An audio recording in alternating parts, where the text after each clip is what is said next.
Starting to the top right of the map, we have the Protoss player for Team Azubu taking the third game of his opponent and starting his comeback. It is Azubu-san.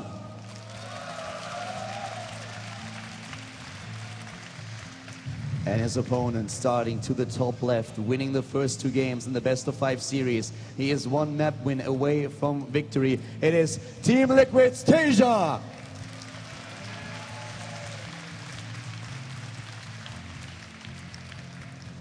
And now we just need TaeJa to proxy 2 racks. And the series will be complete. But he's actually dropping the depot in his main, so he's not going to wall in. We have seen Mullins in most of his TVPs, but not everyone. That usually leads to a pretty quick expansion, actually, as he'll just get a bunker up outside of that. And on Whirlwind, that would make sense. This is a great fast expansion map for both races, both players. We have actually not seen TaeJa go into any kind of proxy play after he tried to do that against Gosi User on Belgian Vestige, and it was, well, horribly punished for being a little bit too greedy after he basically had the game won. So it looks like he kind of learned his lesson, or doesn't want to give his opportunity the chance to make that happen as well. It does seem like it. Well, for now, what we have in TaeJa's space is actually not a whole lot here. It looks like we are going to start with the command center first from the Terran player. And San in his own main base, he's taking his gas on the assimilator. We're going to see the scouts pretty soon, but TaeJa is definitely trying to play a game where he gets an early lead in economy. Very quick double gas coming out for San. I'll have to watch and see if he's actually going to put 2 or 3 probes on those assimilators. If he only puts 2 on, then of course it will be a normal fast expansion, as he has tended towards thus far. Yeah. And it looks like it is just 2. So nothing too fancy or exciting coming out from him. 2 and 2, no scouts on the map up at this point either. We have, of course, after the command center first, immediately the barracks being built. Now, it's going to be interesting to see how greedy TaeJa is going to play this. If he's once again trying to start with maybe an early third base later on, the double barracks here at first, but so far no gas for him. This is pretty much the same build that he did in that opening game against San. He did 2 racks and added a 3rd rack as he put up his gas, and then progressed into his regular build from there. The game on Planet S, he did that. And he ended up winning that pretty comfortably, but it wasn't really anything to do with the build. It was just kind of a mid-game play from him. So not too important on that front. And here comes the probe to drop that Nexus, presumably, as the Cybercore finishes. San going into the series saying that he's quite uncomfortable in this matchup. In the last game, he looked really good in the late game, and must have given him a bit more confidence. And if he was a bit shaky in game number 1 and game number 2, that is actually one of the reasons why he lost here to his opponent. Now he might have found the new confidence to actually go into a game on Whirlwind, which is kind of supposed to be a long drawn-out map given the size of it. So we might see a very similar game to what we observed on Newkirk. And if San is able to make that style happen once again, I would not put it past him to win this game and bring us into a third map, bringing it down to that final game between the two of them here at the finals. It certainly is possible. The other end of that, though, is that TaeJa may take this seriously now.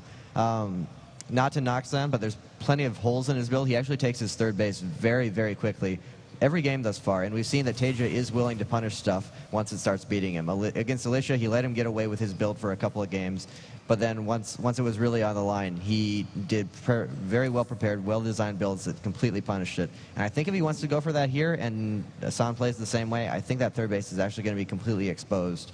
So that could happen. If TaeJa actually does allow it to go into the late game, though, I definitely see San putting up a good fight. Some of those storms are just absolutely amazing. That's all it really takes. If you can hit good storms, you can play good late game PvT. One of the things, on the other hand, that TaeJa is not able to do here on the final stage is jump into those replays and get a quick look on the timings. True. That's something that he could do against Alicia. Every single time we had a bit of a longer break, he was able to get into those replays, fast forward, and have a quick idea of how exactly the Protoss player would open up.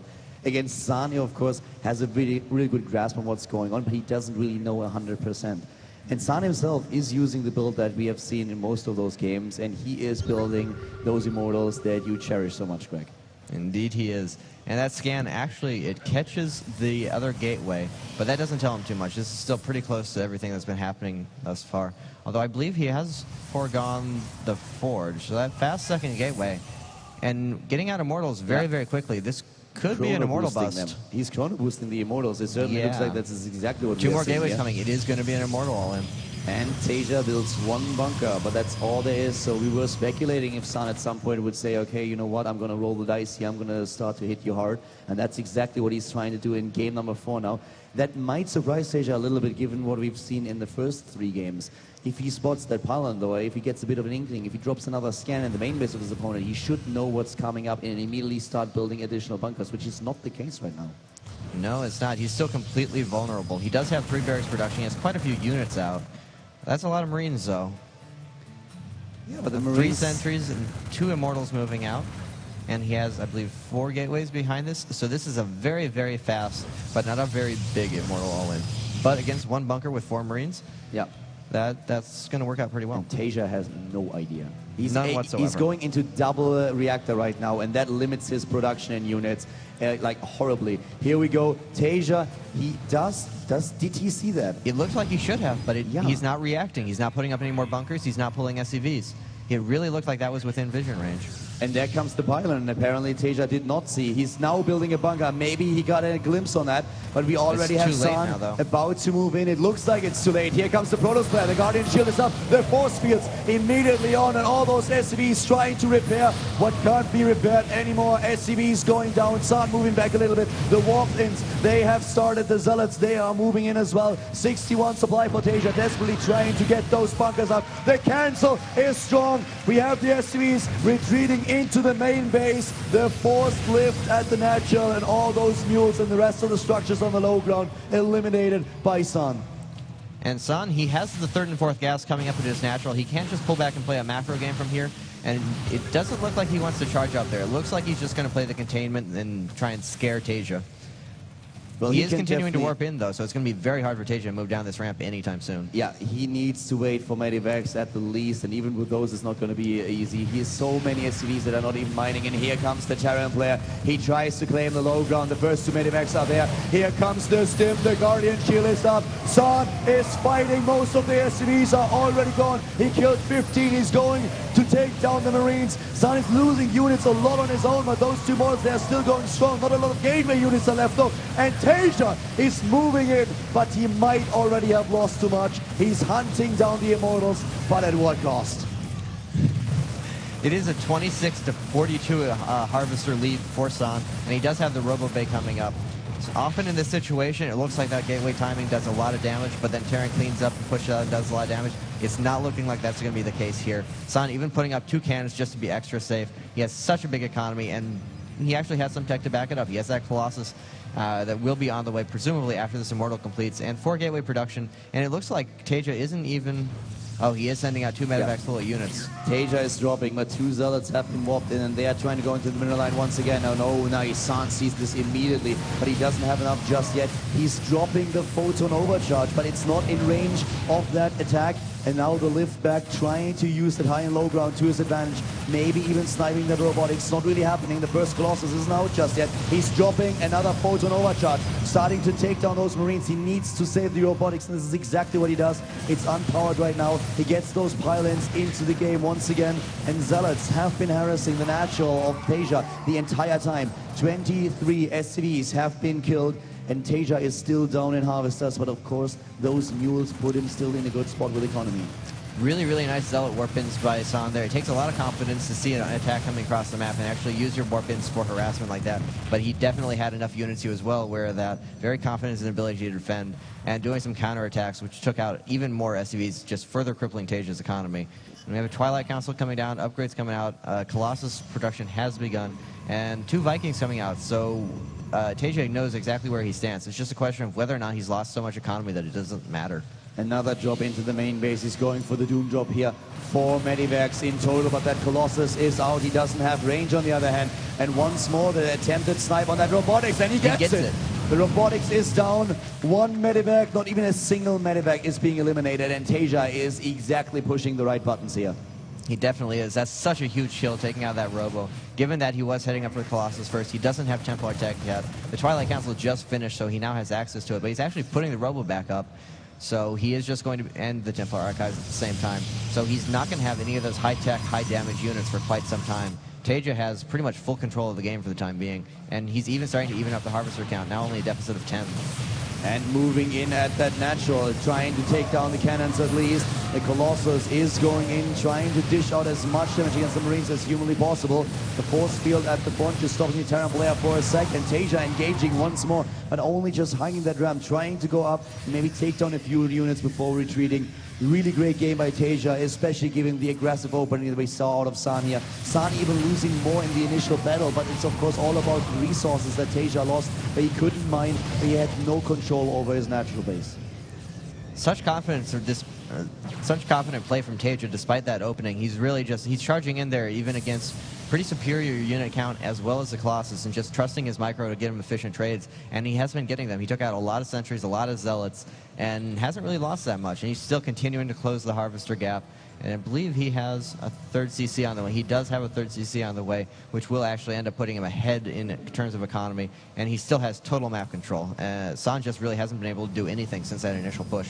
He also, TaeJa that is ahead in upgrades. He's heading into +2/+2. San just started his second armor upgrade. Charge, of course, will be a really nice addition to the Protoss army. A bit of a premature Guardian Shield here, but the Terran player is starting to move in. Feedback coming down, and now that we have the first High Templars in the game.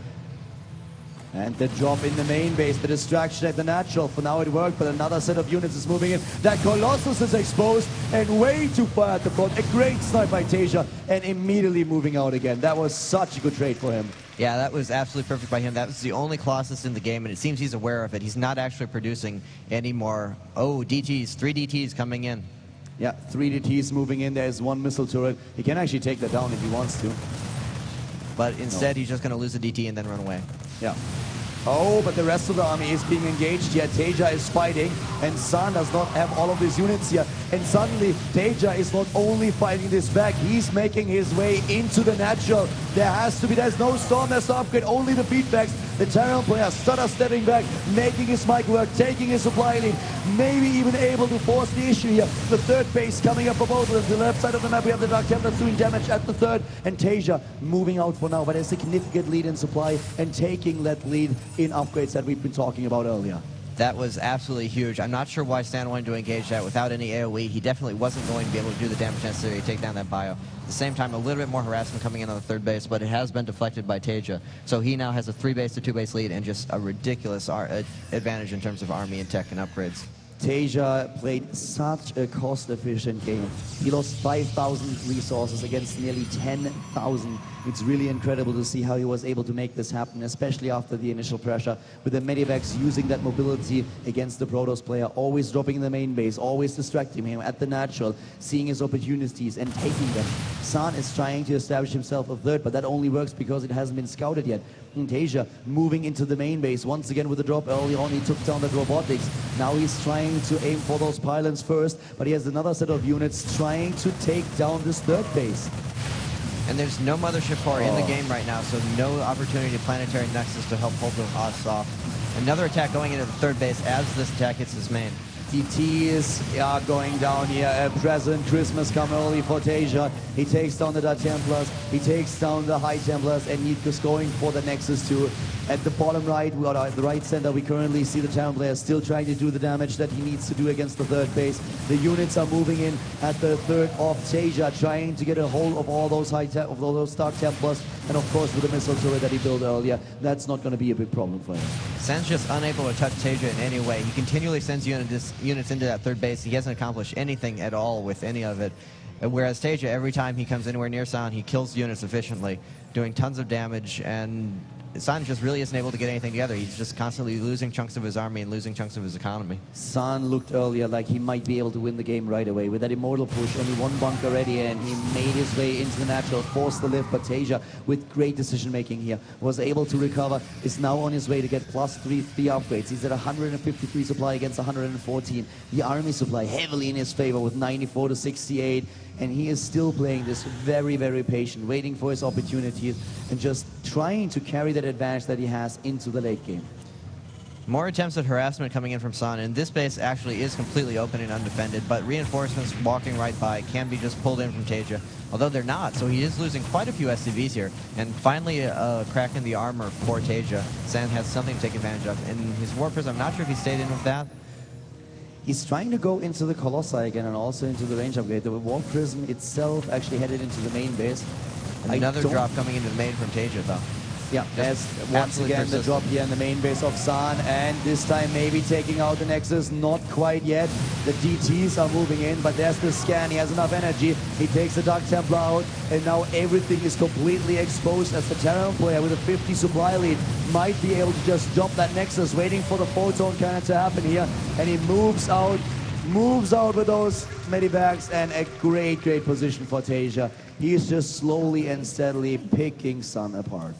He even waited for the planetary nexus to be cast on that nexus to focus it down. Not sure if that was intentional or not, but he did get even the extra energy out of the mothership core, and he absolutely knew he was going to be able to kill that nexus whenever he decided to right-click on it.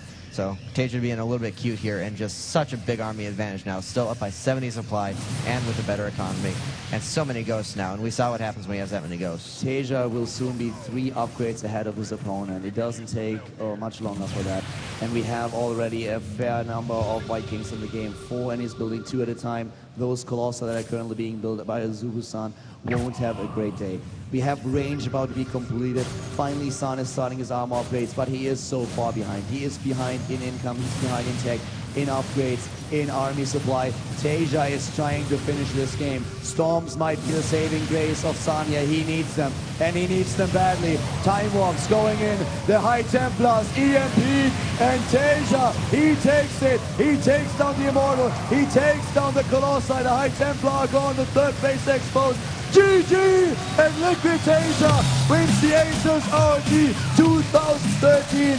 The new and old champion, Liquid TaeJa.